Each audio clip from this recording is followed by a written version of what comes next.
Good evening, ladies and gentlemen, and welcome to another episode of Slow Gear.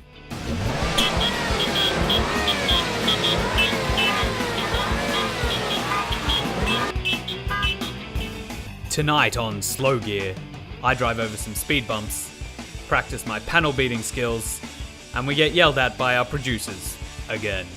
We're going to jump straight into our first segment, which is testing the Volvo C30.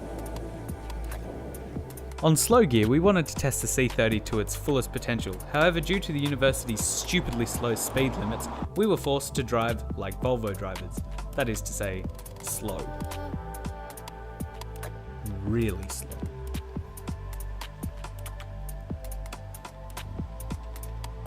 So slow, in fact, that our camera crew got bored and complained.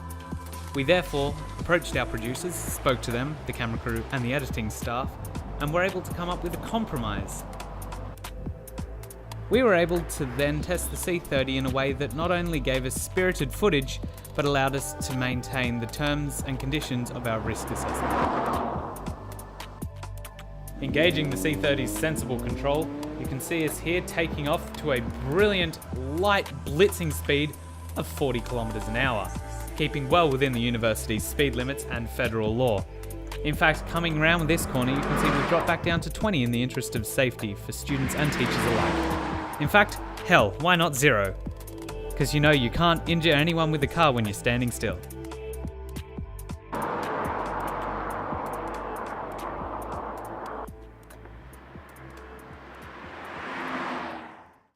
Now, during the week, we were talking to the producers and they wanted us to find out what the best car for university is. Specifically, which car would pull chicks. And as you saw earlier, I was driving the Volvo C30. And I have to say, boys, it is one of the best cars I've driven all year. It's sporty, it's small, you can find parking space easy, but more importantly, it stands out. I mean, look at it. You've got the sports kit, the spoiler, the rims. Girls are going to be breaking their necks snapping to have a look at this. Well, I must say, I just noticed it is the R design. And what does that R stand for? Retarded. Yes, Volvo do have the bad reputation of being bad drivers, and that will stick with you like herpes, just like in university. However, you just can't go wrong. It's got the 4 seats, it's got boot for her luggage. Okay, apart from the awful GoPro that you would use to drift out of your mum's driveway, I must say this car is automatic. Who wants an automatic nowadays? It makes you look like a poofter and you can't drive for shit. Let's make our way to the fantastic Subaru over here. Oh, yes. Wonderful Outback. It has all the space you need in this back. All right, get all your AV equipment in there along with 5 bitches in the back. What is this? That right there is the Shaggin' Wagon. Okay, so what makes this car better than the Volvo then? 1, it is bigger. 2, it has a sunroof. All right, so how many ladies do you know that likes popping open a bottle of champagne and sticking their head out the sunroof? That's just about every hot lady you know. Fantastic. My case is done. Let's move on to this crappy Ford. This is my car, right? It's goes well. It's shit. Really sad.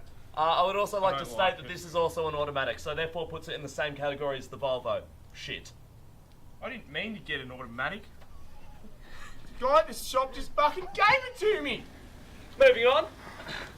So, now that we've had a look at all 3 cars, let's get to the proper verdict. The women. We want to find out which car the women find the best, because that's the most important thing. Now, before you gentlemen lose to me, obviously, in the Volvo, I just want to remind you it is about the man behind the wheel. It all comes down to the personal skill.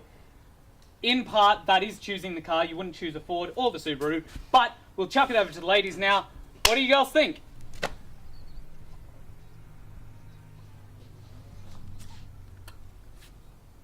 And on that bombshell, it's time to end the show. Thank you very much for watching, ladies and gentlemen. Good night. I'm going home to jerk off.